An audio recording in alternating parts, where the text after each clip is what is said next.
Shikues të televizionit Ora News, mirë mbroma.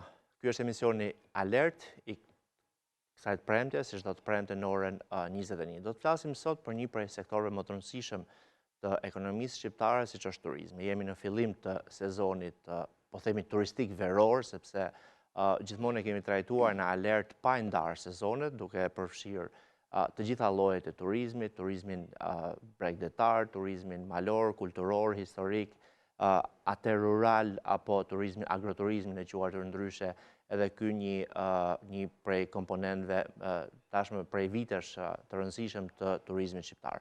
Por meqense jemi në afërfundit të muajit maj, tashmë edhe gjithë e kemi mend në fakt tek sezoni veror dhe do të flasim sot për ku do të pushojnë shqiptarët, si është situata.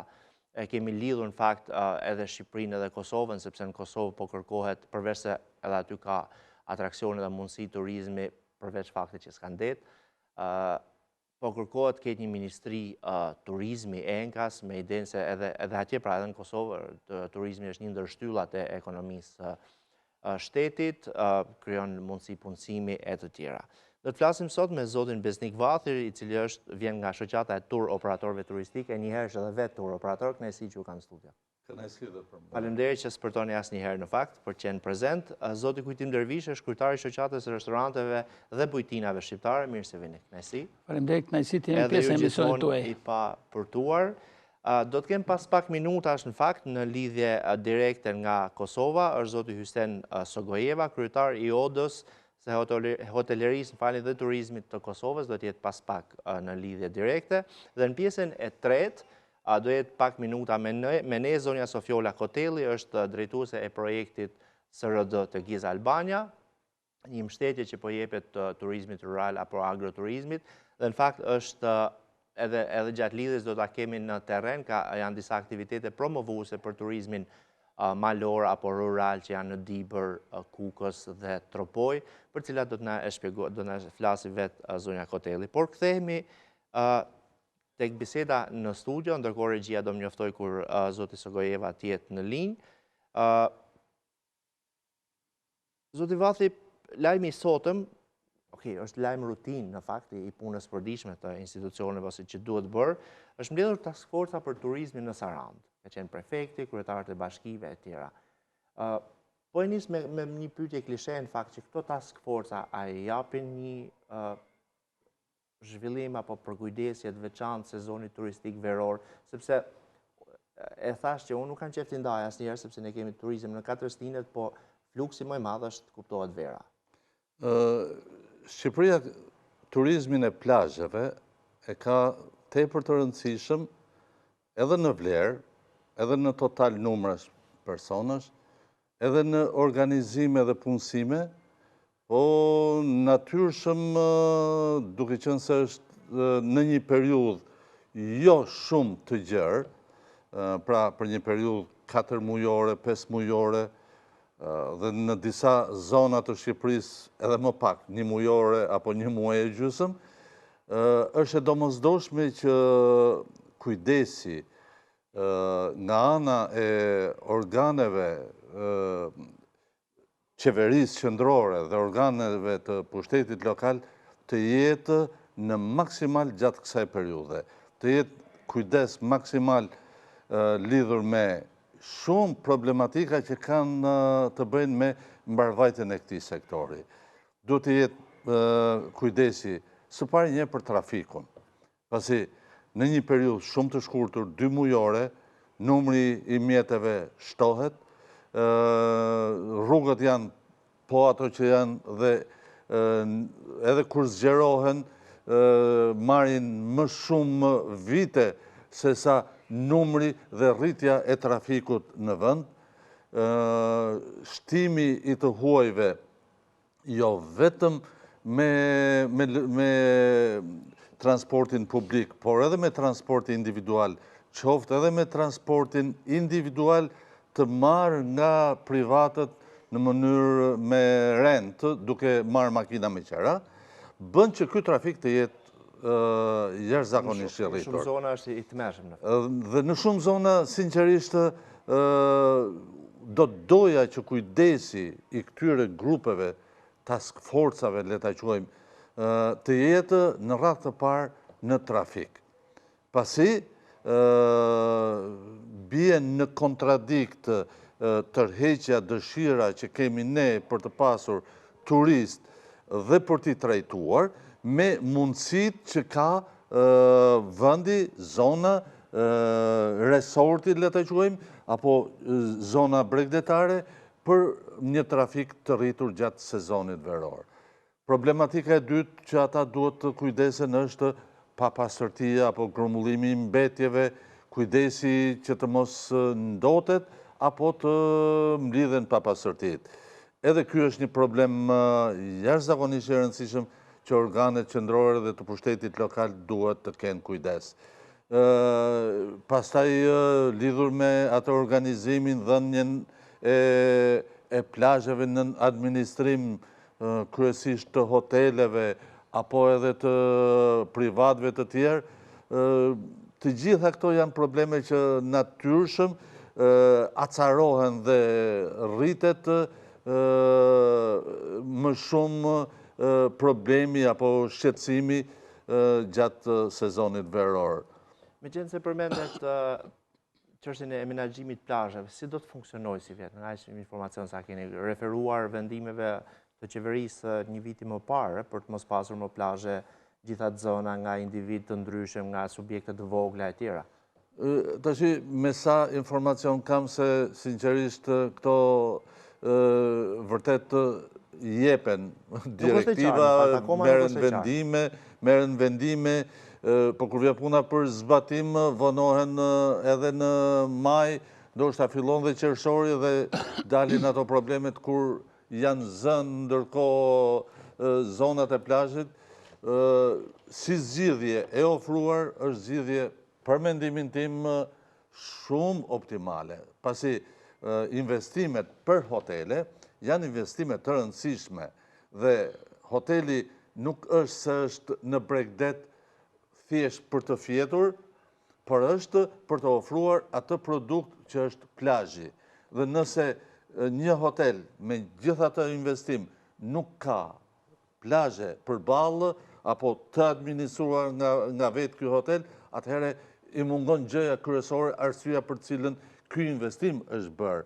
Unë madje e shikoj i çik edhe me jo thjesht që çdo vit të bëhen kontrata për dhënien e këtyre zonave të plazhit të hoteleve, por duhet të jepen edhe më afatgjatë, me periudha ndoshta që shkojnë edhe 4-5 vjet, me qëllim që hotelet të kenë mundësi edhe të investojnë në këto plazhe, edhe ta mbajnë pastër për një periudhë më të gjatë dhe të mos vi puna që vetëm kujdesi në këto të jetë vetëm në periudhën e pikut sezonal dhe të mos jetë gjatë gjithë vitit. Mbajtja pastër e zonave të plazhit nga zonat e menaxhuara nga hotelet do të ishte më me leverdi nëse do të ishin këto periudha afatgjata.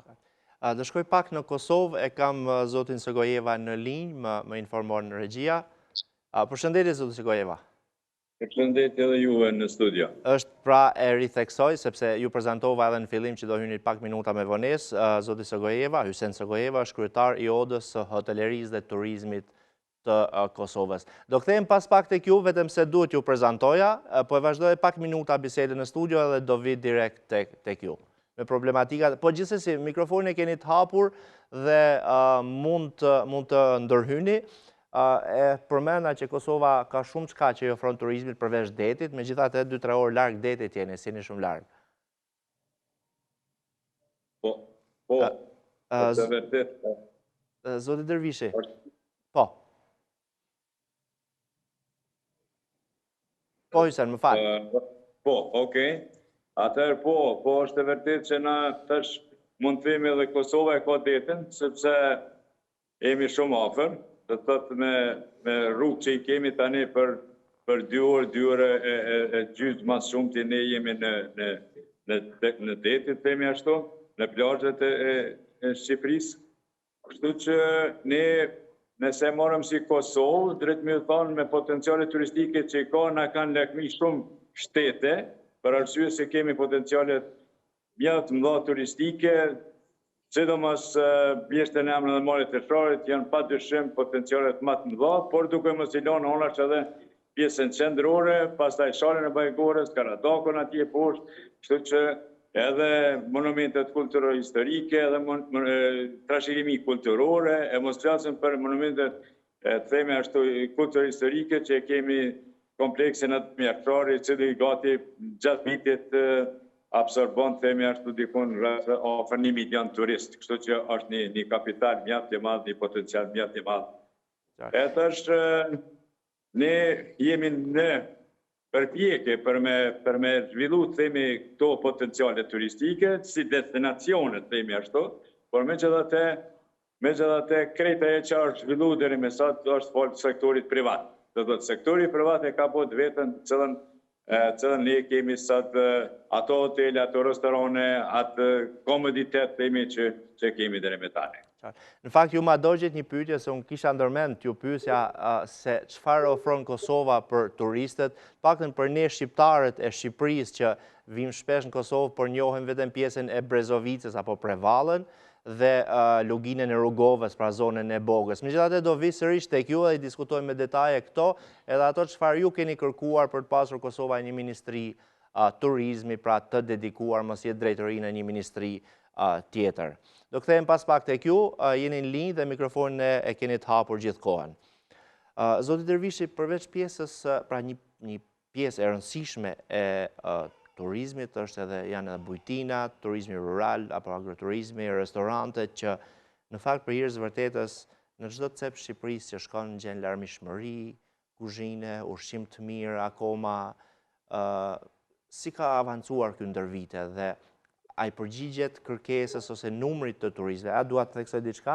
Për janar prill, 4 mujorin e parë, sipas statistikave të Instatit, janë rreth 2.450.000 të huaj që kanë hyrë në Shqipëri, ose 5% më shumë se e njëjta periudhë e vitit të kaluar.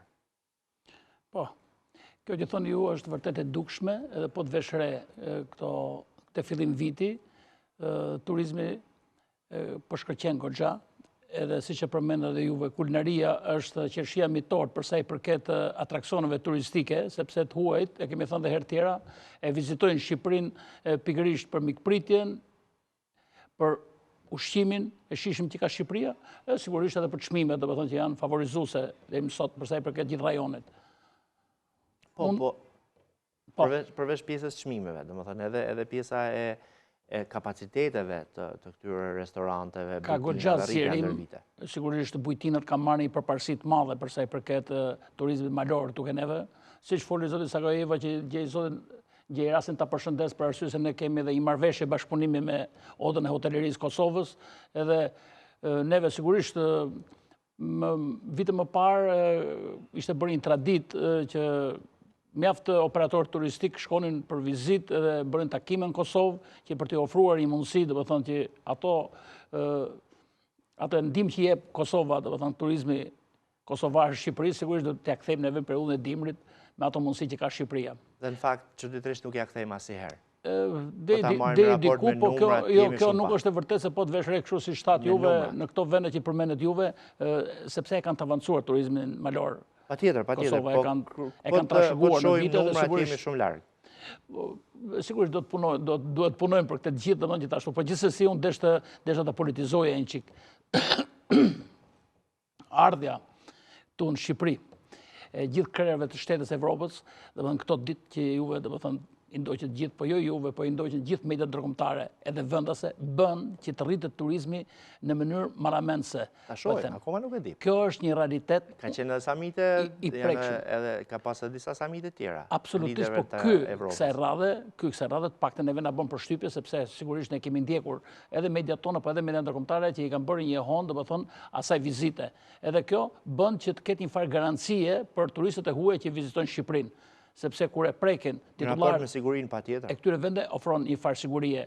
Edhe përveç asaj duhet thojë për Kosovën, atje ka një ngërsh politik i cili duhet të zhbllokuar, sigurisht qeveria e Kosovës i kanë vetë parasysh ato, po duhet të zhbllokuar, sepse nuk po vendosin akoma qeverinë dhe kjo ndikon edhe në tërheqjen e turizmit e kosovarëve të cilët do vizitojnë Shqipërinë. Nëse nuk do të ketë një stabilitet politik në atë vend, mendoj që do të ndikojë edhe për sa i përket turizmit kosovar. që do të vizitoj Shqipërinë.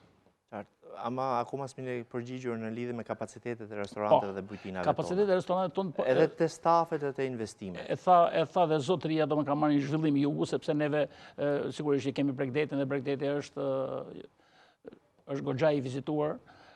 Kapacitetet e restoranteve kanë marrë, ta thash për bujtinat si fillim, kanë marrë një përparësi të madhe këtu ke neve, po të veshre gjithë veriu Shqipërisë, po edhe jugu nuk përjashtohet, dhe Korçë nuk përjashtohet. Fundjavat edhe festat, po thuaj se nuk gje vend në për këto subjekte, flasë për bujtinat edhe për restorantet. Është bërë Tirana atrakcion turistik, të përthënë që po të shkosh të ke pazari i ri sot, në këtë momenti që themi neve, ke pazari i ri Gumzhin nga turistat.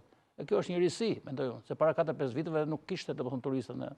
Që po vinë tani janë qik turist hallegji, i pasha sot mes sheshës Skënderbej. Për atë edhe qeveria du të punoj, po edhe neve që të arrisim qik cilësin, të po të këti... Lidhur me bujtinat apo agroturizmin.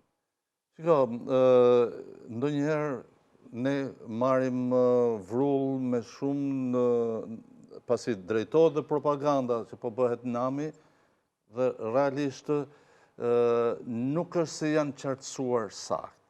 Për shembull, nëse ne përmendim shpesh agroturizëm nuk do të thotë që një restorant të mbajë ca pula.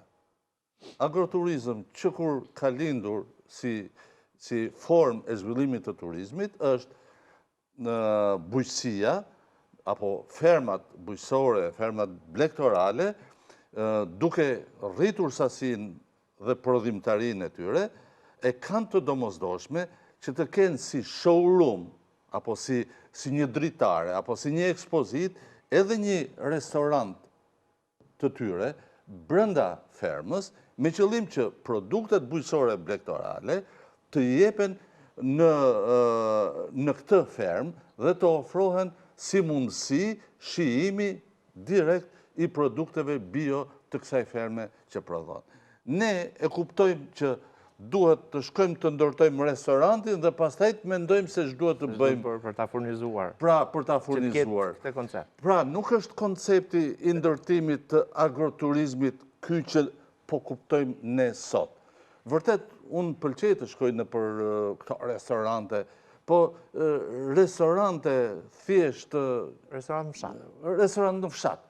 Jo çdo restorant në fshat mund quhet agroturizm. Pra, së pari njëherë, dhe po t'i shikosh të gjitha objektet që prezantohen si agroturizm sot, mund të numërohen me gisht ato që janë realisht të tillë dhe realisht kanë lindur edhe në qoftë se mund t'jenë krijuar në fillim restoranti, por fakti, angazhimi i madh i zonës në furnizimin e këtij restoranti ka bërë që realisht të rritet roli.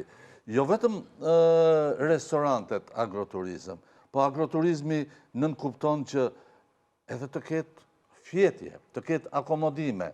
Jo thjesht për shembull të kemi 1-2 dhoma luksi aty në pranë restorantit dhe e kemi. Jo, duhet të jetohet ajo jeta e bujqësisë, jeta e fermës, të shikohet se si prodhohen, qysh organizohet kjo.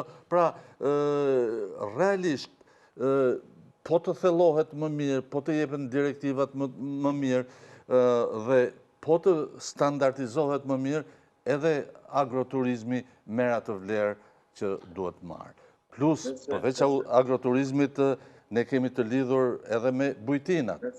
Fjala bujtin në Shqip nënkupton atë traditën e pritjes të veçantë me bujt në fshat apo në një zonë të veçantë që po të lidhet aktualisht me atë zhvillim që kanë vende të zhvilluara si Franca apo Gjermania apo Austria që i kanë jo guest house-et apo chez l'habitant në Francë. Pra, po t'i shikosh të gjitha, ato kanë formula nacionale tepër të forta, tepër të standardizuara dhe jo thjesht të rregulluara që hajde të bëj diçka të veçantë dhe... Nuk jam dakord për disa pika që po thonë juve, Besnik.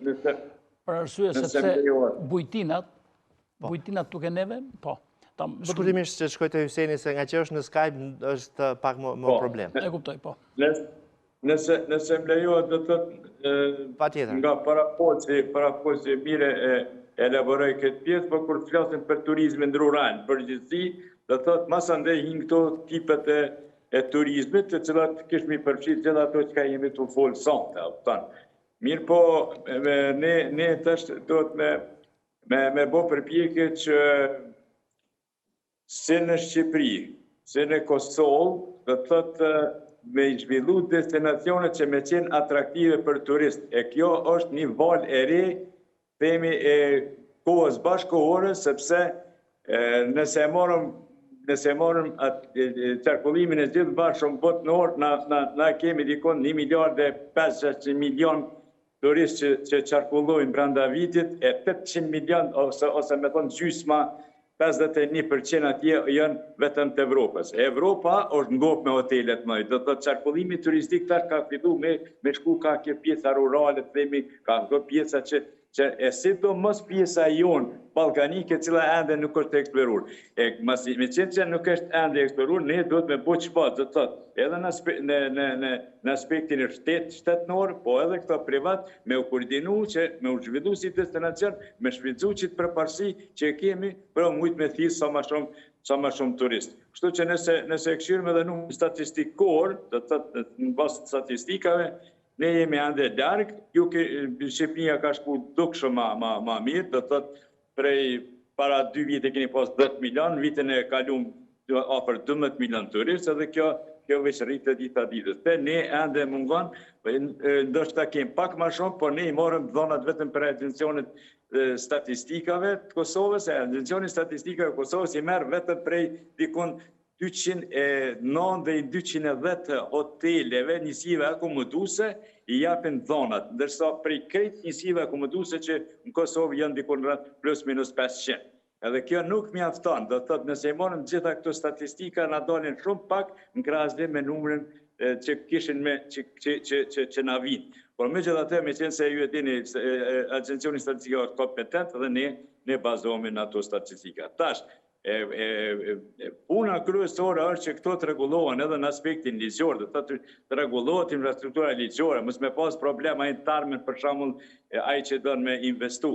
Në anën tjetër e përmeni edhe kujtimit dhe thotë situata. Nuk mund është me dalë tash në një konferencë, ose nuk mund është me dalë në një intervju edhe me thonë në Kosovë ka luftë. Momenti kur përmenet lufta, kur përmenet gjonat e vështira, jo të këndshme sidomos për pjesën e turizmit, normal që ndikon dukshëm në këtë. E mos flasim edhe kjo ngecja politike e bën edhe të vetën. Por nëse e marrim si zhvillim, do të thotë megjithatë përkundër këtyre problemeve që kemi në Kosovë, neve na der prej 13 deri 25% të turistëve kemi rritje. Domethënë edhe me këtë që e thash pak më parë prej 209 hoteleve të cilat i morëm. Qartë. Unë do kthehem edhe tek ju pas pak sepse më dur shkoj në publicitet, vetëm një sqarim. Ajo çfarë tha zoti Vathi ka të bëjë që jo çdo investim në fshat, çdo restorant duhet quhet agroturizëm, sepse në fakt ka disa kushte për të pasur agroturizëm. Pra, janë të zhvilluara, janë të mira e tjera, po jo çdo investim konsiderohet apo duhet konsiderohet agroturizëm. Para se të shkojsh në publicitet, vetë të kuptohemi, kreta ekoturizmi, agroturizmi, këto janë veti. Do të mi pas para kushtet për mujtë me u zhvilluar edhe me thonë që tipik agroturizëm. Pikrisht. Këtë tha edhe zoti Vathi. Shkoj në reklama e kthehemi pas pak në studio.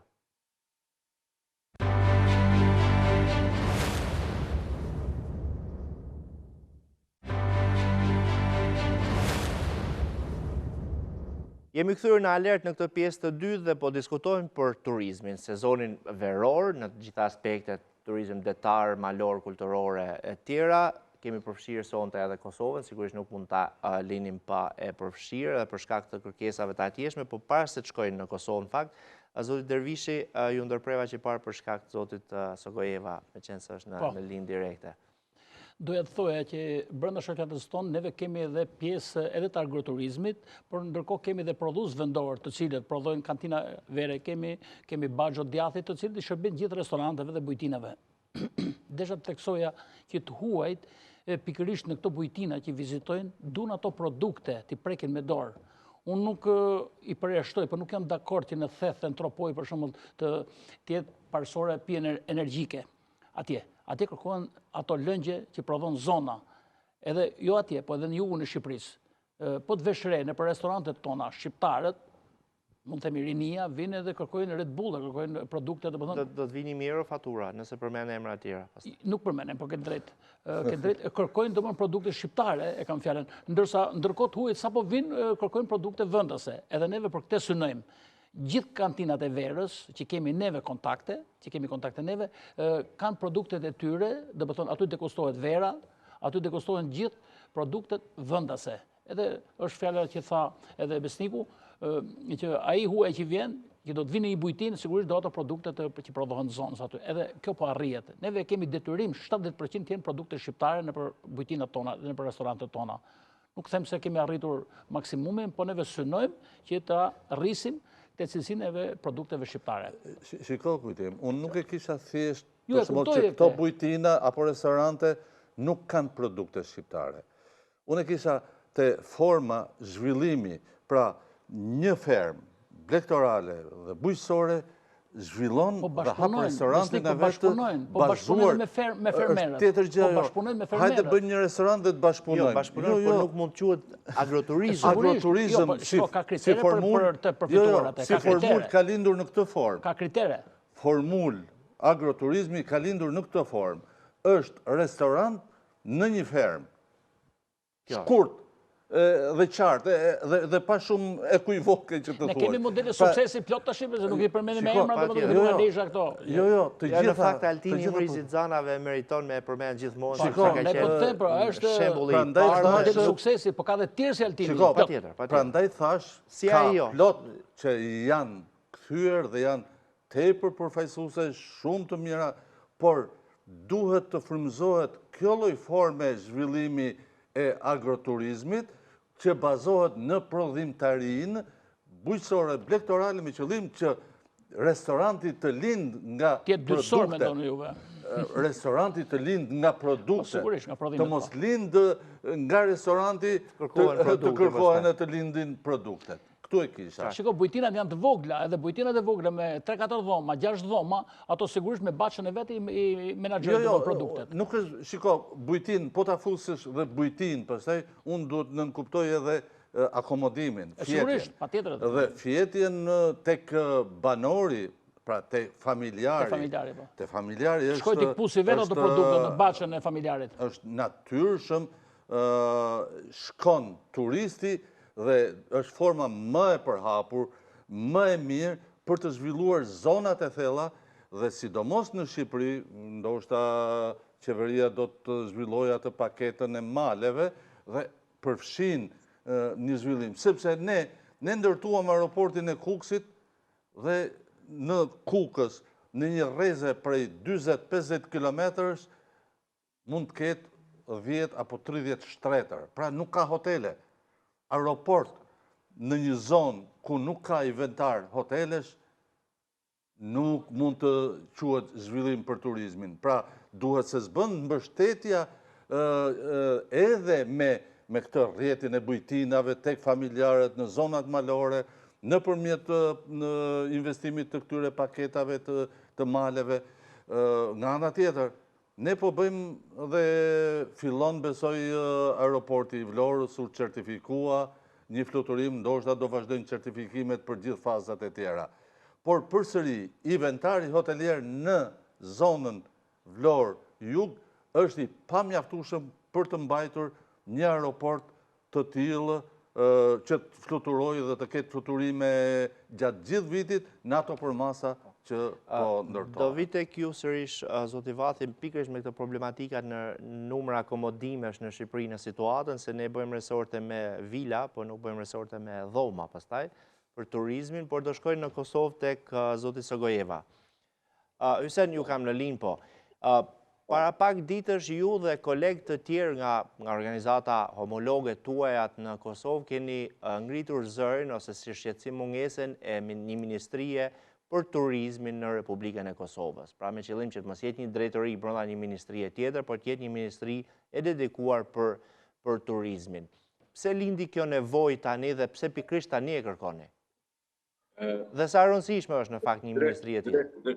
Drejtër mi u thonë, ne ku pas fatin që të punoj në Ministrinë e Tregtisë, edhe e ku më dheqa Departamentin e Turizmit. Bashkë që Departamentin e Turizmit që sot funksionon, unë e kom qenë i kohë gjatë që e ku më dheq, në Mint, derisa kom kalu në universitet, edhe tash pse din nevoja. Unë të thotë, nuk kom thonë direkt që duhet pa tjetër me qenë Ministri e Turizmit, apo utanë. Se edhe Shqipëria që është sot e ka pas kombinime, për shkakun ka qenë Ministria e Turizmit dhe Ambientit, ose ka qenë në kuadër të një ministrie. Po, dakor, do t'jenë 2-3 fusha në një ministri, por ama tjetë ministri. Kështu që, nëse e morëm e shqetësojmë, ne kemi Ministrinë e Kulturës, e cila merret me trashëgimimet gjitha këto, e kemi Ministrinë e Tregtisë që e ka Departamentin e Turizmit që merret me politika. Kemi në kuadër kjesës në Ministrinë e Tregtisë e kemi atencionin për investim dhe promovim, i cili po ashtë në një farë merret me promovim. E kemi në Ministrinë e Bujqësisë një divizion i cili merret po ashtë me që pjesën agrare dhe të turizmit agrar. Dhe kemi në Ministrinë e Planifikimit të Hapësiror edhe atje merret me këto caktimin e zonave. Tash, unë e kom propozu, dhe thotë, edhe si një si kësaj fushë e kom propozu, pse mos me qenë këtë këto departamente, divizione, në kodër një ministrie, për shkakun në një ministri të kulturës, ose krejt kjo me qenë ministri e tregtisë, me bashkangjit dhe thëtë një hapësire më të madhe, një fushë më të madhe, që kishë më marrë drejt për drejt, edhe me politika, edhe me investime, edhe me promovim. Ju në Shqipëri e keni agencionin kombëtar, na nuk e kemi agencionin kombëtar. Jemi të vetmit në Kosovë, në rajon të cilët nuk e kemi agencionin kombëtar, e dini që ka agencionin kombëtar se çfarë roli edhe sa ajo është motor i promovimit të vlerave, pavarësisht a janë ato natyrore, kulturore apo historike. Kështu që ne kemi propozu, edhe ne në momentin kur formohet qeveria e ardhshme, do të thotë në momentin na do të kërkojmë që me pas kontakte direkte, ose me kryeministrin, ose me ministrit përkatëse, që këtë pjesë me shty ma lartë. Në fakt do të ishte mirë, për shembull në Ministri Kulturë dhe Turizmi mund të quajë juja. Po, do të pse jo, do të thotë se ka raste që në këtu, unë atë kryesorin që unë mundohem me shtyt, thamë me formu agencionin kombëtar. Agencionin kombëtar është bazë, unë e marrë shembullin e juj, kur kryeministri, ministra dhe kryeministri bashkë me ministre kanë shku në panajirin e Berlinit dhe ka bu promovime me agencionin kombëtar të cilën keni shumë profesional, sepse i njohën ata personat gati që i kum njohë të dhe ma përpara, dhe thotë e ka bu promovime perfekte. Edhe në momentin kur në mars matë panajiri, me njëherë fund të marsit, fillim prillit kanë fillu shtypi botnor me shkru që Shqipëria është destinacion me t'i kërkum i pari, dyti, treti. Bile në Evropë ka dalë i pari, dyti, treti. Dhe të shpesh edhe i pari, e kjo e bënd vetën që dhe na duhet me pas pa tjetër. Atër, unë po ta jap mundësin munges të AKT-s, Agjencisë Kombëtare të Turizmit, po themi, ase Agencionit Kosovës, apo një ministrie. Çfarë do më promovosh tani mua për Kosovën? Shqipëria ka detin, ka turizm kulturor, turizm historik, malor, turizm malor apo agroturizm, po do doja të më orientoje mua si qytetare Shqipërisë se ku duhet shkoj në Kosovë. Bogën dhe Brezovicën e njohim, po themi, apo pjesën e Prevallës. Unë i përmenda, do të thotë pak më parë, thash si potenciale turistike që janë më të zhvillume, i kemi pjeshkët e nema dhe të monet të shajt. Edhe kodër saj është Prevalla, do të thotë që numrohet, e kemi Brezovicën pjesën atje, tash ka fillu në zonën e, thama ashtu të rajonit Ferizajt, është Jezderci, i cili është sot në zhvillim e sipër, E kemi shalën e Bajgore që une që 2-3 konferenca që i moj atje për me promovu atë pjesë, sepse është një destinacion mjafti i kërkum edhe ka me qenë shumë atraktiv në Tarmen. Pastaj e keni këtë pjesën qendrore dhe të ujvara e Mirushës, e mos flasim për këtë pjesën me këtë që e kemi shpellën e Mermerit, shpellën e Gadimit, se cila është ndoshta ndër më të mirat, më të me thonë, në Evropë, sepse me stalaktitë dhe stalagmitet që i ka, ajo është deri në tani më në 2 kate, po nëse kishëm me investu në te, ajo është edhe 3 kate, cila është e vetëmja që mundet mi pas 3 kate, do të 3 kate të shpellës të cilë kishëm më shvicu edhe me thith një numër të madh të turizmit. Nuk e përmenda rasit dhe thëtë edhe këtë pjesën historik, e kemi Ulpionën, e cila është po ashtu mjaftë e një, edhe nuk e përmenda rasisht këtë pjesën e historike që kemi kohën e punët, kompleksja dhe mjaftori, cili përfshin, dhe thëtë përfshin me Skenderajnë atje, dikon më ofër 1 milion turist që na vinë branda vitit. Edhe këto duhet me shfrytzu. Tash, për me pushu e ki Bogën, e ki këtë pjeshkë të nemë në kutë të që të shkësh, dhe thëtë është vend për me atraktiv. Pastaj e ki pjesën e ujvarës Mirushës. Nuk e dia, a keni ndëgju nërë për ujvarës Mirushës? Unë kam dëgju, po s'kam qenë asnjëherë. Unë kum pas fatin të kum pas temë dizertacioni, e bashkë ujvarët e Mirushës, dhe është një vend i cili prej 2 kilometre, 1800 meter, janë 12 ujvarë e 16 licej. Dhe të është hapësirë e vogël me këtë atrakcion. Prandaj, edhe kapacitetet për atë hoteliere kanë fillu që t'jenë ato akomoduse që edhe turistët mundën edhe me shiju bukurit, po edhe onën tjetër akomoduse. Kështu që Kosova falë të sektorit privat, keni ku vini edhe keni qka shijani. Në mes të qershorit do shkojmë bashkë, sepse do jem në Prishtinë dhe do shkojmë bashkë të këto ujvarat. Kësmet. Palim dhe. Nëse më lejot, unë isha të rjekë se kam një... Po, e di që keni angazhime të tjera. Ju falenderoj shumë dhe ishte kënaqësi. Vetëm dëgjoje, vetëm edhe një moment dëgjoje zotin Vathi se ka diçka për Kosovën.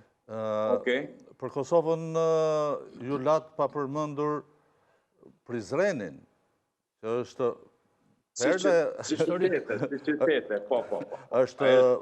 perla e turizmit të Kosovës, që të huajt në programet, në itineraret e tyre, edhe në itineraret balkanike, e kërkojnë të përfshin.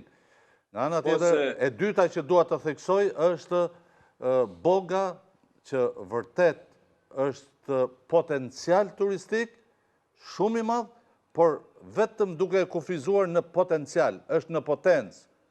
Nuk është akoma në shfrytëzim dhe ajo zonë ndoshta mund të kërkoj një projekt madhor për ta kthyer atë zonë, jo vetëm duke rregulluar dhe rrugën që shkohet deri sipër, duke zgjeruar, duke e bërë më të përshtatshme, por edhe duke rregulluar ato ndërtimet, atë raportin që edhe të ne kemi problem ndërmjet vilave, rezidencave të banimit dhe hoteleve të pushimit apo hoteleve për rekreacion, le ta quajmë.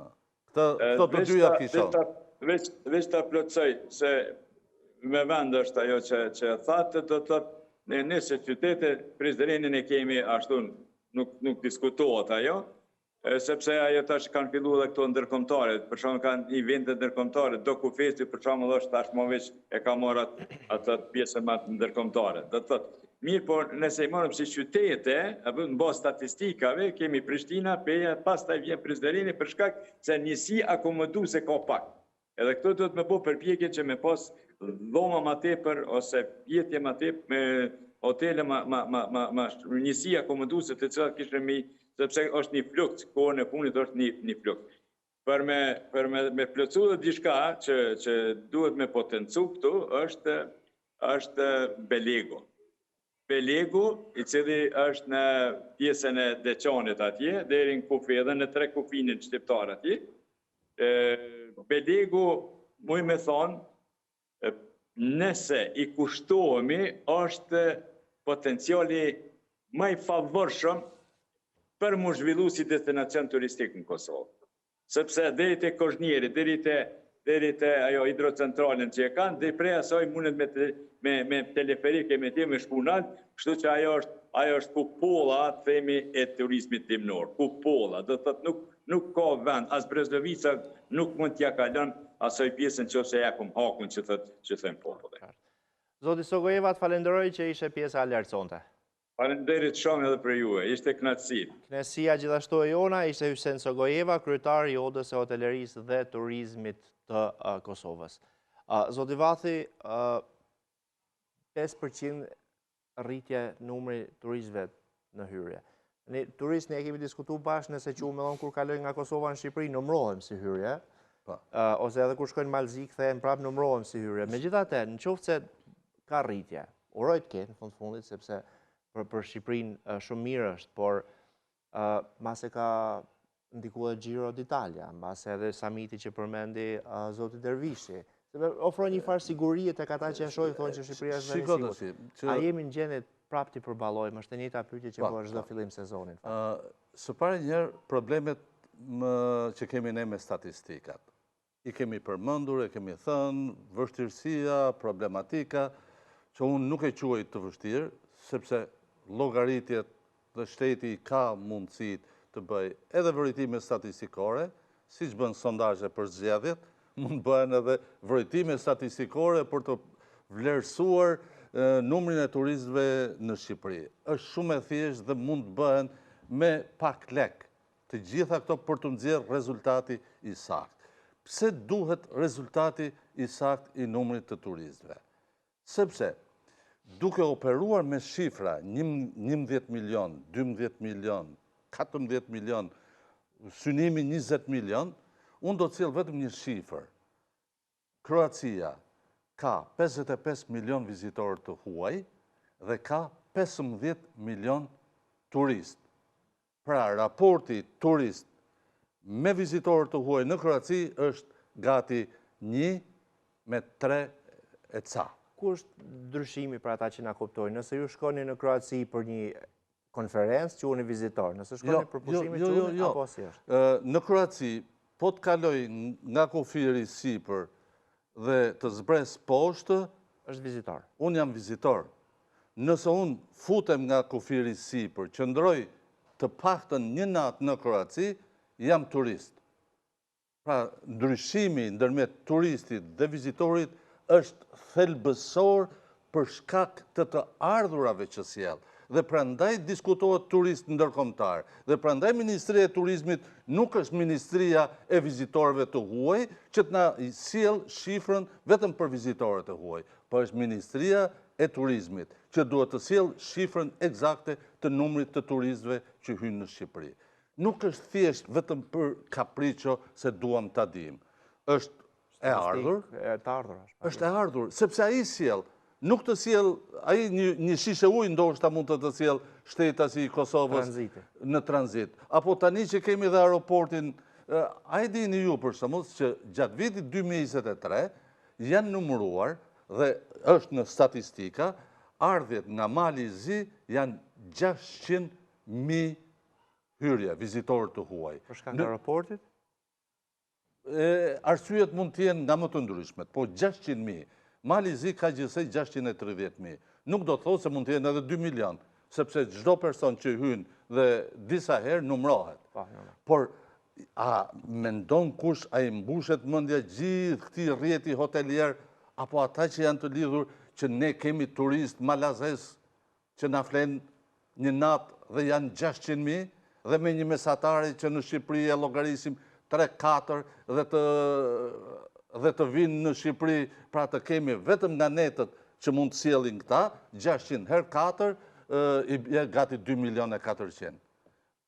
Pra, problematika që ka turisti, nga ana tjetër, unë kam theksuar vazhdimisht që jo vetëm turist vizitor duhet të ndahet, por edhe brenda turistit duhet ta kuptojmë qartë turistin e huaj me nacionalitet të huaj, me turistin shqiptar që banon jashtë vendit. për arsyen shumë të thjesht, për sëri ekonomike, jo se s'ka rëndësi se që pashaport apo qargjua flet turisti, po ka rëndësi sepse ai që vjen, ai shqiptar që banon në Itali, ai vjen dhe flen të shtëpia vetë, Të prindit e vetë. të prindit e vetë, të afërmit e vetë. Do vazhdoj edhe një 20 vjet deri sa të shkëputen lidhjet, të humbasin shtëpit, edhe ndoshta ky do jetë turisti më i rëndësishëm për Shqipërinë e ardhshme. Po sot për sot, ai është turisti më i parëndësishëm në konceptin e industrisë së turizmit. Pasi nuk të sjell të ardhura aq shumë, sepse kuptohet në për restorante shkojnë, madje këta që vinë nga Italia apo dalin në Greqi, shkojnë turist në Greqi, qëndrojnë 3 ditë, vinë, ne prap i numrojmë turist.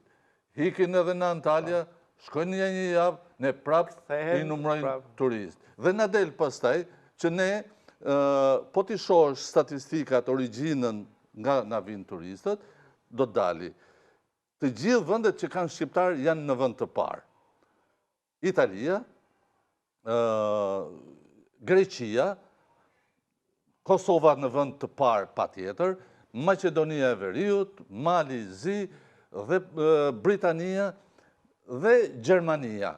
Por Gjermania në botë është vendi numër 1 që çdo vend i zhvilluar turistik e fillon origjinën e turistëve nga Gjermania, sepse vendi që gjeneron më shumë turist në çdo vend të zhvilluar turistik.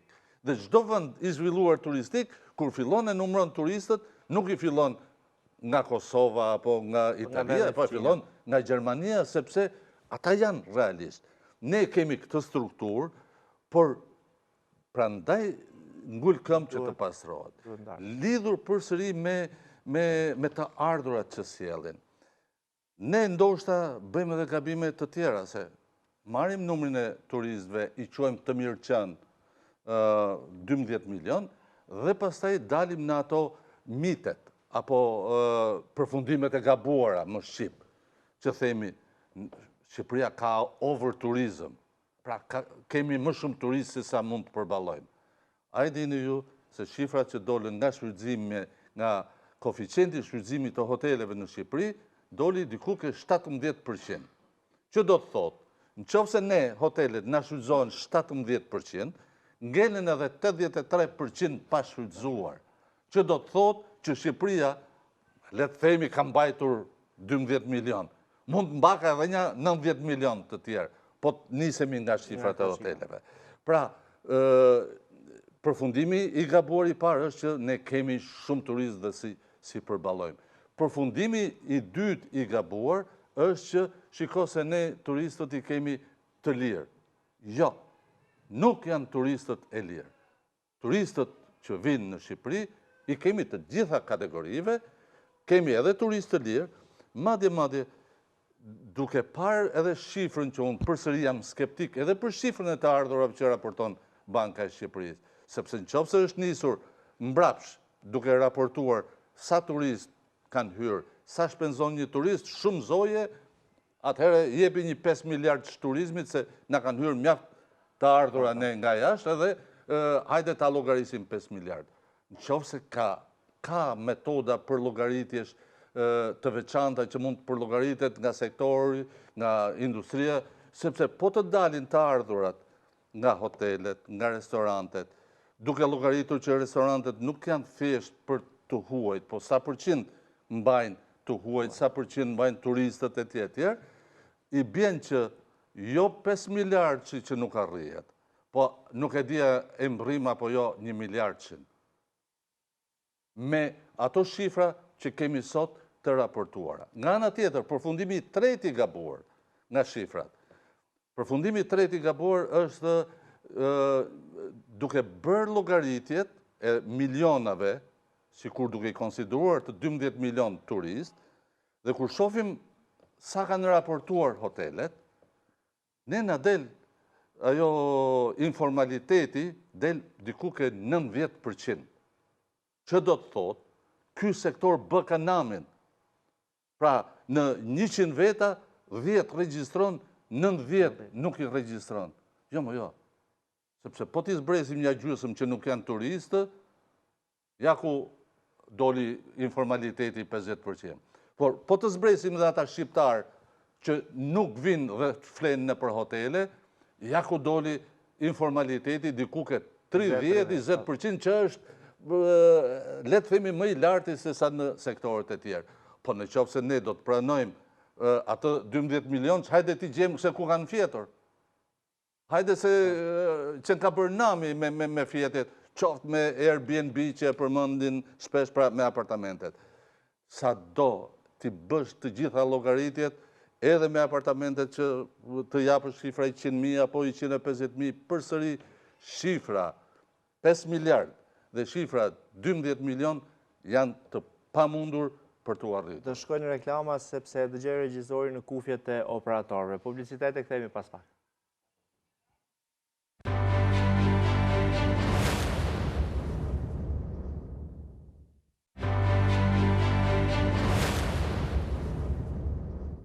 Jemi sërish në alert në këtë pjesë të tretë, siç e kam përmendur edhe në fillim, në orën 22, në pjesën e tretë pra të alert, do të kisha në lidhje direkte edhe zonjën Sofiola Kotelli, është drejtore e projektit SRD të GIZ Albania, e kam në linjë, më thotë regjia. Përshëndetje, Sofiola. Mirëmbrëma. Kur rri maleve, gjithmonë do kesh vështirësi me lidhjet në internet. Granit, nuk të dëgjoj. Regjia besoj... Regjia? Po, ja, është okej. Po, tani... Po, thoja që ju kam anoncuar në fakt edhe në fillim e përmenda dhe tani, pra pranin tuaj, dhe thash që kur rri maleve ke probleme me internetin, me lidhjet. Jo, në fakt në Rabdisht nuk ka fare probleme me internetin. Thjesht ishin të papërgatitur për të marrë laptopa me vete dhe lidhjen po e bëjmë nga celulari, kështu që teknikalitetet në momentit, por Rabdishti internetin e ka super, për gjithë ata që duan bile dhe të punojnë si nomad digital që nga Rabdishti. Direkt reklamë në zonës.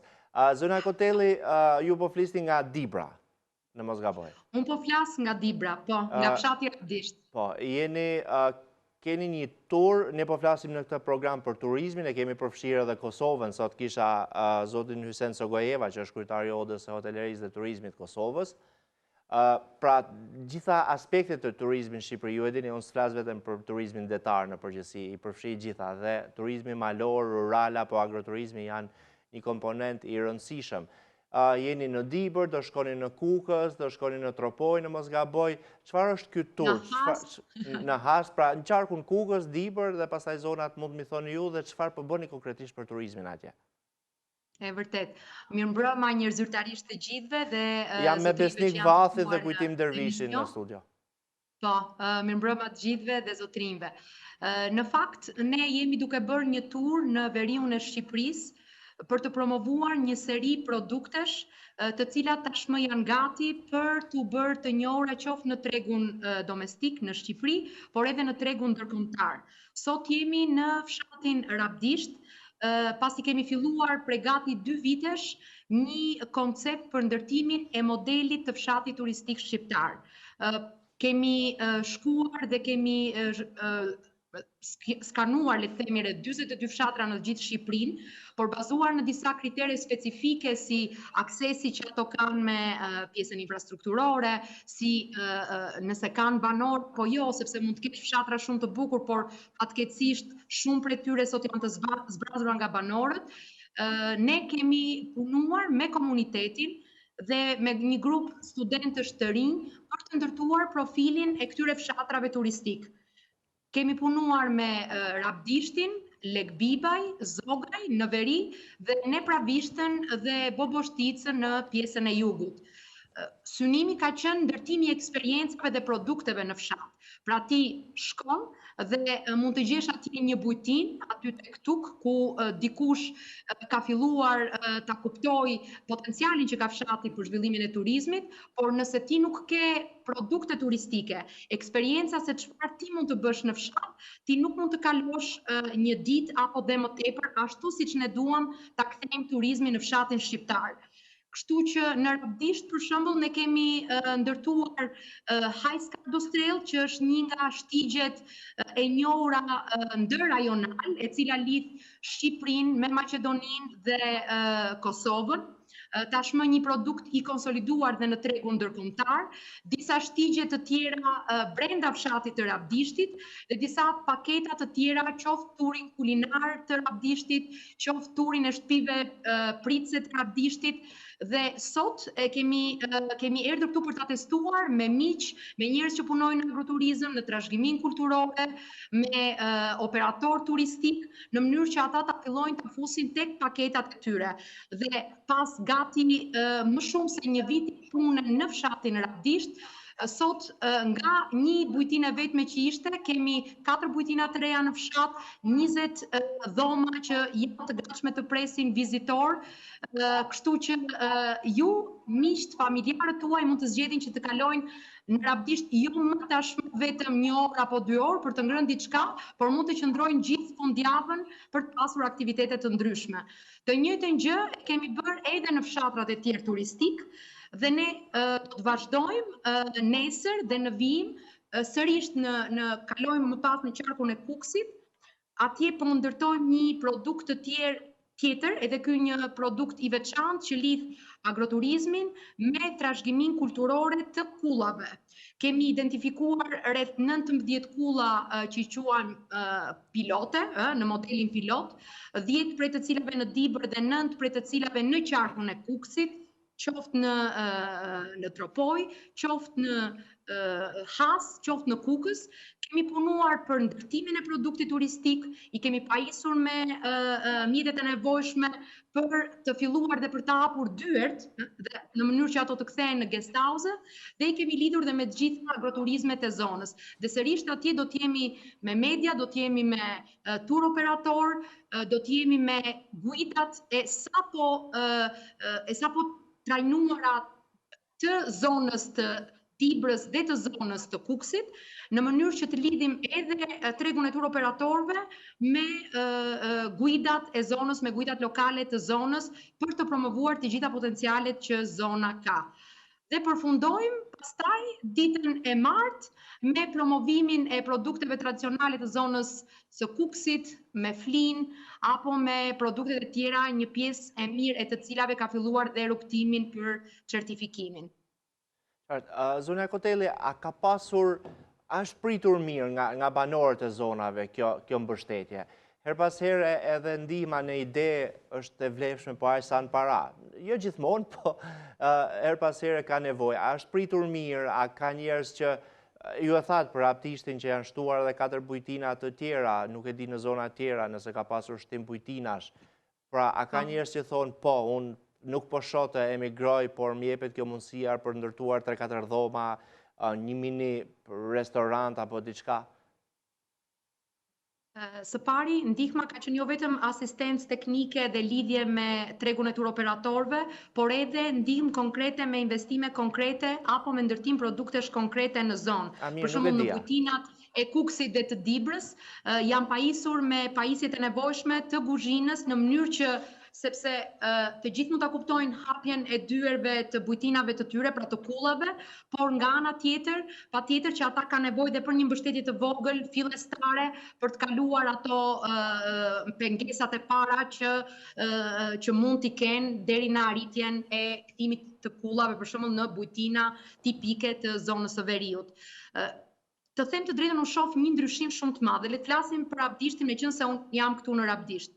Kur kemi erdhur para rreth një viti e gjysmë, 2 vjet me studentët, pasi projekti ishte shumë interesant, ne vini me një grup studentësh të praktikave, pra të degëve të ndryshme, dikush turizëm, dikush bujqësi, dikush një arkitekt, dikush një ekonomist, të cilët qëndronin për një periudhë gati 3 javore me banorët, dhe së bashku me banorët përcaktonin se cilat lloj produktesh i shkonin më tepër fshatit, ishin të lidhura më tepër me fshatin. Dhe studentët më tregonin që e kishin shumë të vështirë në Rabdisht, sidomos pjesa e grave nuk para dilin në për takime. Sabriu, që është këtu një nga bujtinat e njohura dhe i vetmi pionieri i rabdishtit në atë kohë, kërkonte me ngulm që t'ju mbushte mendjen dhe të tjerëve për të hapur bujtinat, pasi ai kishte filluar që të kishte turist, por realisht ishte e vështirë. Por mbase duke parë produktet konkrete, mbase duke parë vimin e punës, sepse gjërat nuk bëhen shpejt, gjërat e mira duan dhe kohën e tyre, unë sot realisht pas, siç thash, gati 2 vjetësh punësh që kemi punuar për në zonën e Dibrës, shoh totalisht një ndryshim. Të gjithë i kanë hapur dyert, ne sot jemi shumë më tepër edhe se sa bujtina dhe dhoma ka rabdishti këtu, por shtëpit prit se këtu kanë hapur dyert dhe i kanë mirëpritur të gjithë dhe janë të gatshëm që tashmë t'japin dyert dhe për të gjithë vizitorët. Kështu që patjetër ka qenë e mirëpritur, sfida padyshim që ka, emigracion vazhdon të ketë, por qëllimi është të punojmë të gjithë së bashku, dhe sot kemi ftuar këtu edhe organizata të tjera që punojnë me projekte të tjera për të krijuar sinergji. Kemi dhe përfaqësues të Ministrisë të Kulturës, të bashkisë gjithashtu, sepse duhet të mblidhemi dhe të bashkohemi gjithë së bashku nëse duan që të paktën ata persona të cilët kanë mbetur në fshatrat tona të mos largohen, por të paktën të mund të diversifikojnë ekonominë e tyre, qoftë përmes aktivitete turistike, qoftë përmes aktivitete të tjera të cilat mund të jenë interesante, produkteve lokale të zonës e të tjera. Qartë, nuk e di nëse, besoj është pak shpejt, nuk janë bërë qershit akoma, po të paktën verë të mirë dhe Jufka është shpejt. Jufka, Dibre dhe verë të mirë keni sonte, jam shumë xheloz që nuk jam me ju. Unë ju uroj suksese dhe ju falenderoj shumë. Ne të ftojmë të vish të vazhdosh turin me ne, sepse Tropojën e di që ti e ke merak. Unë nesër jam për Tropojë, për nuk e dëgjova Dragobin dhe... Do t'jemi në Lek Bibaj, unë të ftoj të vish me ne dhe të na bashkohesh që të dielën mbasdite, kur ne kalojmë te bujtina Dora në Lek Bibaj dhe vazhdojmë me turin të hënën dhe të martën në gjithë qarkun e Kuksit. Shpresoj të paktën t'ju takoj të dielën. Granit, qershit nuk janë bërë akoma, por ama kur ato të bëhen, edhe do jenë certifikuar si produkt i ri gjeografik i zonës së Dibrës, sepse jemi në procesin e regjistrimit si indikacion gjeografik edhe qershin e Dibrës. Ose është e veçante përmenda, jo pa qëllim, kështu që më vika mirë dhe ky përbën lajm. Po. Të falenderoj shumë. Ju falenderoj dhe unë, ju përshëndes dhe faleminderit që gjithmonë jepni zë fshatit, turizmit rural, produkteve dhe këtyre gjërave të bukura që i kemi vërtet të veçanta. Është gjithmonë kënaqësi edhe të bisedoj me ju gjithashtu. Ishte Sofiola Kotelli, drejtore e projektit SRD në Giz, Albania. Zoti Vathi, një ndër ato shqetësimet ju e keni ngritur gjithmonë edhe bashkë kemi diskutuar është çështja e investimeve, investitorëve strategjik në Shqipëri. Flasim për rritje turistësh, pastaj sa janë ato që diskutuam, por ku do shkojmë? Vazhdojmë, kemi këto bregdetet tona me hotelet 2 kaçe, 10 kaçe, 1 kaçe, 3 kaçe, një rëmuj totale. Kemi pastaj investitorë strategjik që kanë investuar dhe po vazhdojnë të investojnë, por në vila që i shesin apartamente, pra nuk janë kapacitete hotelerie për turizmin. Shiko, ligji për investitorët strategjik mund të ishte një ndër ligjet më të rëndësishëm dhe më të favorshëm për turizmin shqiptar, nëse do të përfshinte vetëm turizmin. Sepse unë për vetet paktën gjykoj se nëse përfitimet që ka një investitor strategjik për investimin që bën, duke u dhënë shteti, duke i dhënë përveç pjesës që ata blejnë edhe një sasi toke falas shtetërore, pra deri në 50%, do të ishte realisht me përfitim të madh nëse kjo do të bëhej vetëm për hoteleri. Pasi, po të shikosh të gjitha ato projekte, qoftë edhe të përfunduara, në pjesën më të madhe të tyre, ato janë rezidenca banimi, rezidenca përshitje, maskohen dhe paraqiten si objekte që do jepen me qera, apo që vetë ata që i blenë do vinë për pushime, apo do sjellin, apo do i japin me qera, apo një organizatori brendshëm brenda territorit do merret me marketimin apo tregtimin e tyre për dhënien me qera. Por në fund të fundit, hoteli në gjitha të sipërfaqe nuk kam parë ndonjë zonë që të zërë më shumë se sa 20% të sipërfaqes së territorit. Dhe kjo bën që së pare njëherë në qoftë se ne zonën e jugut, gjithë një, kur flasim, zona e jugut është zona më e vështirë dhe që duhet realisht të mbrohej nga këto investime që bëhen për ndërtesa banimi. Pasi zona e jugut do ketë aeroportin e vetë. Dhe një aeroport i tillë në përmasat e atilla, ose edhe minimale si kur të jetë, kërkon 3 fishin e inventarit hotelier që ka sot ajo zonë. Dhe në qoftë se ajo zonë do të filloj dhe do jepet ndërtesa banimi, një hotel i vogël, ndërtesa banimi, një hotel i vogël, kjo zonë nuk është më zonë turistike, apo zonë turizmi për plazhe, por është, siç janë bërë ato gabimet, janë diskutuar shpesh në industrinë e turizmit, në politikat dhe strategjitë e turizmit, gabimet e bëra në Costa Brava, gabimet e bëra në bregun italian të Riminit e tjetër, megjithëse është më i arranxuar dhe më i rregulluar. Dhe ato resorte që realisht duhet të ndërtohen, fillojnë edhe llogarisin, do kemi 7 hotele, dëgjoja një ditë do kemi 7 hotele 5 yje. Kontrolloj unë sa shtretër do kishte çdo hotel nga këto me 5 yje, se cili maksimumi do ishte me 100 shtretër. Që i binte llogaria 7 hotele nga 100 700.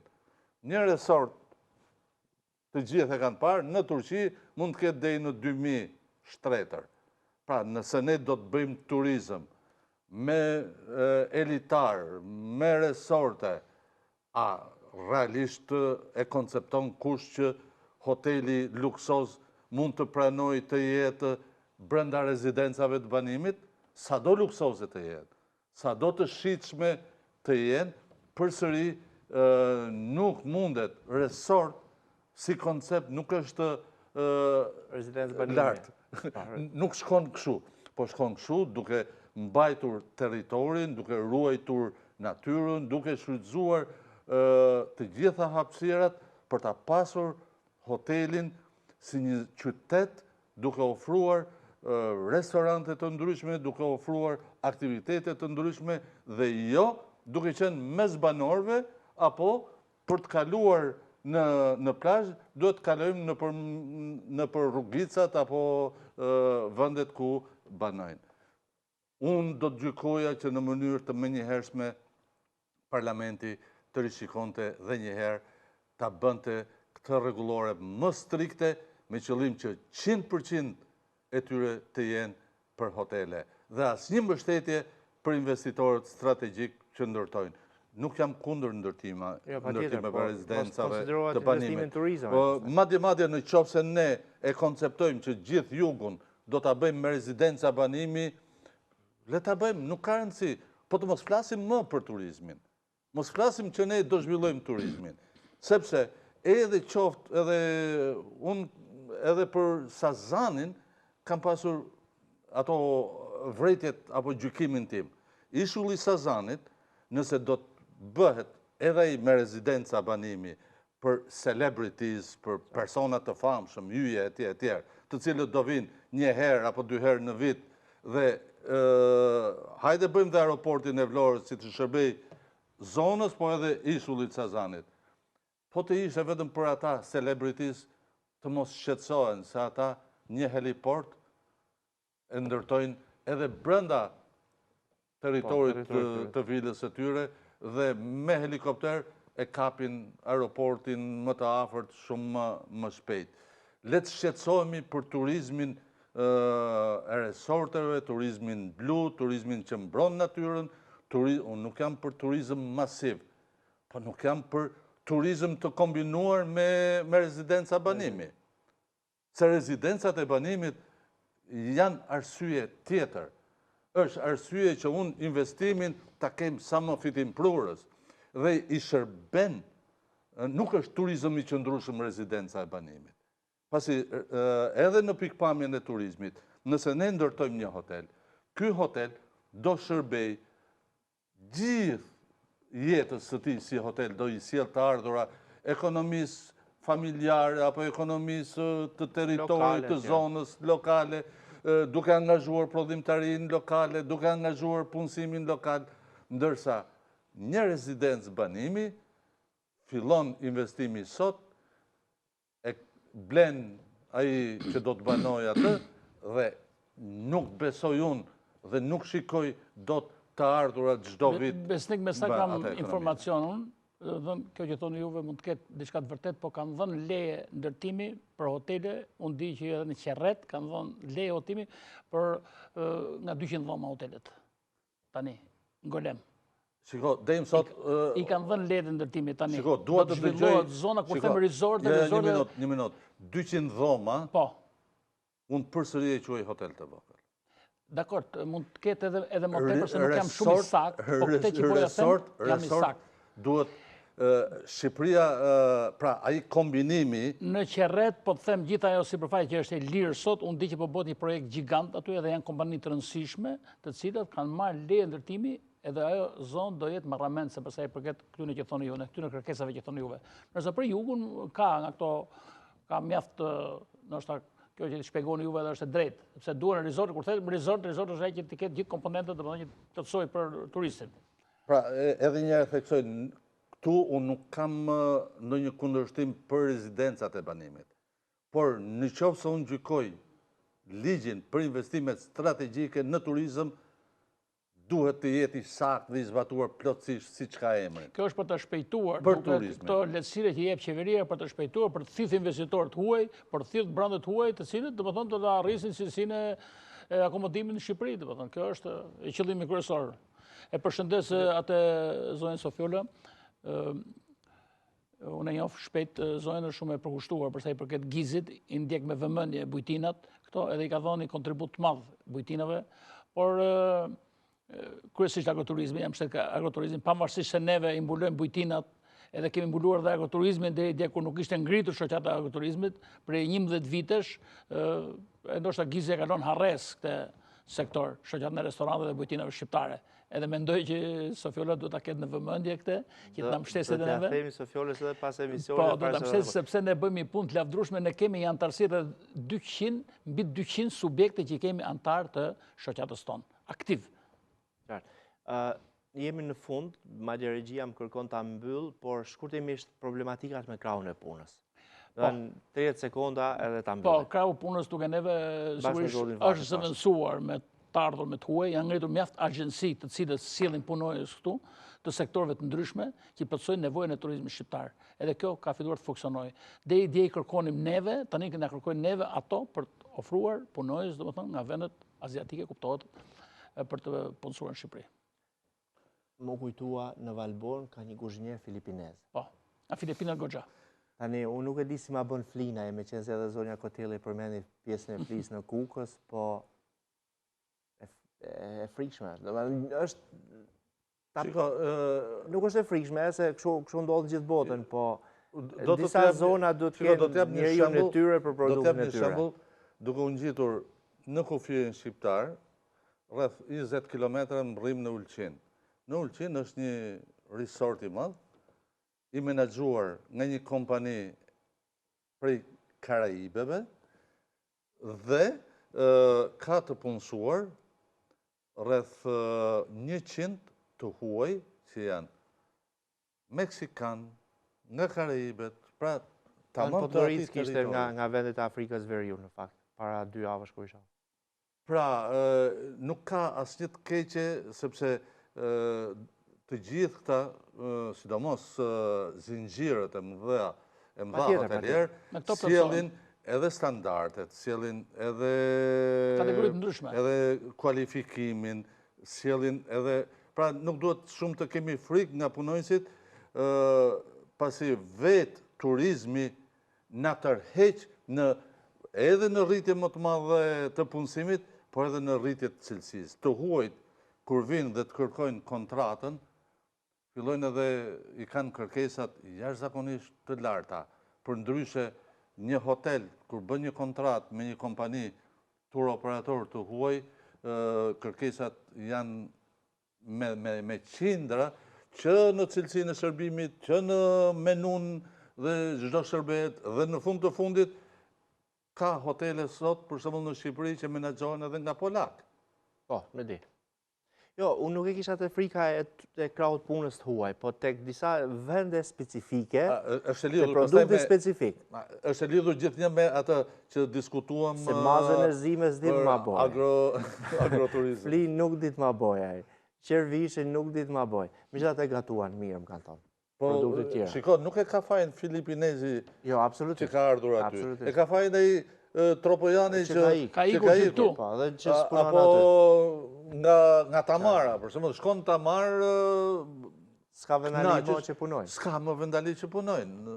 Pra, do se s'bën zonat, do duhet të tërheqin. Ndoshta jemi në atë periudhën që ka ardhur koha që ata të fillojnë të vinë edhe të investojnë. Unë falenderoj Zoti Vathi. Ju falenderoj. Falemderit edhe ju, Zotit Dervishi, që ishit në alert. Falemderit edhe Zotit Sogojeva nga Kosova dhe zonjës Koteli. Ky është fundi i programit për ditën e sotme. Do të shihemi bashkë të premten e ardhshme në 21. Mos harroni, programi transmetohet të shtunën në 13:30. Deri atëherë, mirupafshim.